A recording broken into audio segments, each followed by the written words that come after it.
And let's go back to the story of the United States, where the US is facing a clear showdown between its judicial and executive branches over Abrego Garcia's deportation. Let's try and connect with Akshay Dongre. Akshay, where is all this confrontation between the US administration and judiciary headed, and what does it show? Well, Tanvi, if you look at the Supreme Court and the judicial system of the United States of America, it is one of the strongest judiciary in the entire world.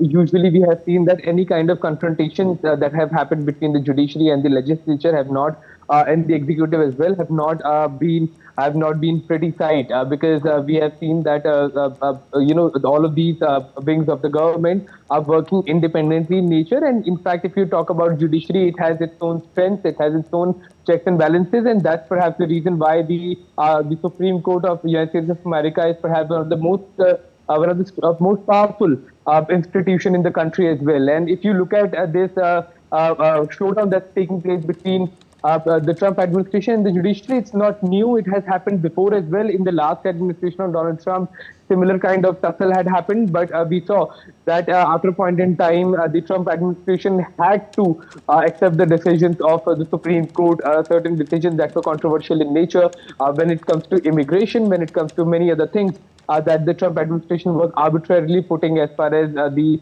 people are concerned, along with the rules. So clearly, we are again seeing a rift between the judiciary and the Trump administration. Earlier, we have also seen that many of the financial institutions of the United States have had, when we talk about Federal Reserve, it also had a rift with the Trump administration, where Donald Trump had been directly asking the head of the institution to cut the repo rate, cut the interest rates. So these kind of tussles are more visible because of the outspoken nature of the Trump administration, and clearly it's not a good sign for the government of the United States to have a tussle with the most strong, most powerful body of the country, especially at a point in time when they are making rapid decisions and will need support of the judiciary as well.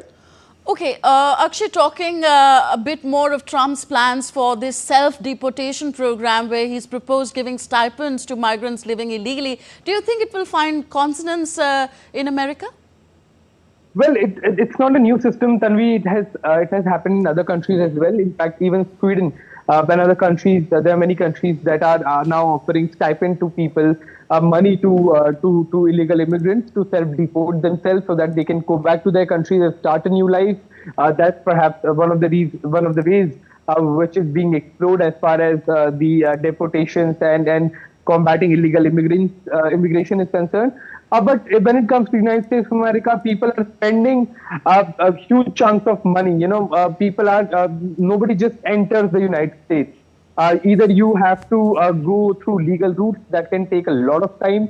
And if you're going through illegal routes, then clearly, if you're not living on the border towns of America, like Mexico, where you can just cross the border and then, enter the country, you really have to put in a lot of money to fly through illegal routes and then use illegal middlemen to try and who will help you try and cross the United States. So you're already spending money. So it seems unlikely that people will be willing to go back to their own countries after spending, huge sums of money to enter illegally.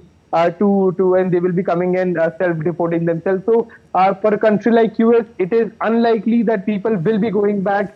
Many of the people will be going back just because of some stipend, whereas when they know that there are other routes for them to stay and make much more money in the country. So this is a complicated situation, and seems that its implementation can only tell that how successful will this policy be. Okay, thank you very much, Akshay Dongre, reporting from New Delhi on this story.